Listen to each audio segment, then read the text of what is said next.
Thank you, Chairman.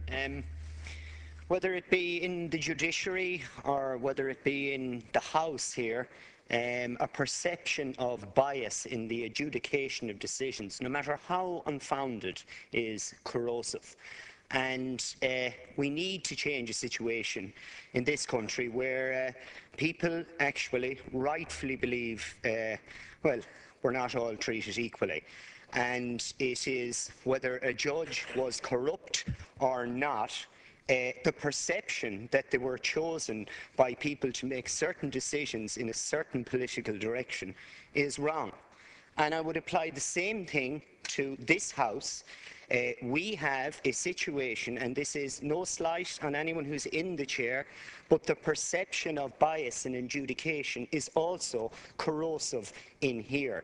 And actually, that situation was broached by the leader of the acceptable opposition, Micheál Martin, yesterday, when he suggested that the chair here wasn't being fair to the opposition. Now, I'll let him make that call. You wouldn't want to get into that argument, would you? But the perception that there's a problem means it is a problem. Now, my office in Castlerea has a window that looks out onto the court house. Now, I've been in it a few times myself. I've actually been in prison a couple of times.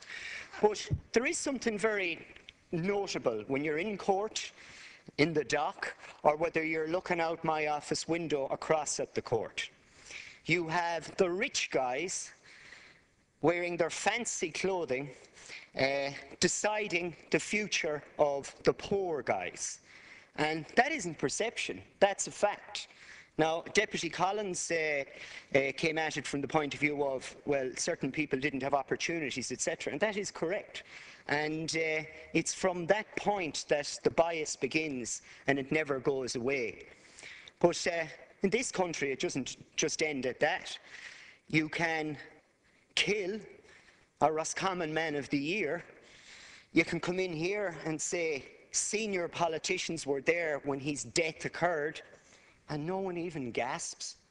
No one even goes, "Stop, Deputy Wallace, don't say that." And no one can say, "Stop, Deputy Wallace, don't say that," because what he said was true. Now, how, if you end up in a situation whereby you believe that, let's say, a member of the Garda Síochána was involved in a rape or covering up for a rape, can you expect a victim to trust that system when a Man of the Year, a really well-known man, Niall Malloy, basically gets killed under the most dodgy circumstances of all time?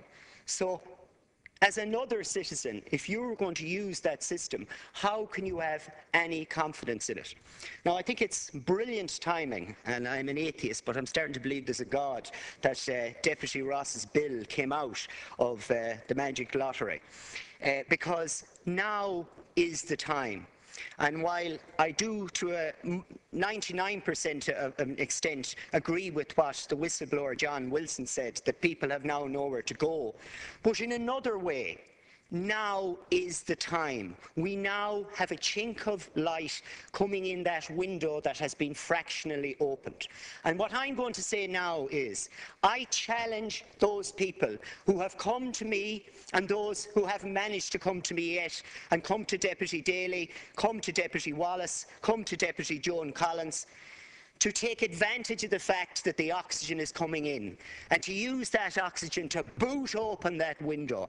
And if it takes smashing the glass of that window and ripping the frame out of the wall and running through that hole to get freedom at last, to get on your local radio station and tell your stories, whether you be a member of the Gardaí who knows what's going on, whether you be a member of the public who is being persecuted because, well, they're a single mother and they're a target, or whether you have had a relation who has been killed and you haven't got justice. Get on the radio now. Get on to your local politicians. Ask them what they're going to do about it. Ring my office. And in a way, I can't believe I'm saying this because I am snowed under already, and my office is completely snowed under. But get in contact with us, and we'll get your story out there, because it's now or never. The oxygen is coming in. Make use of it now. Thank you very much, Deputy Flanagan.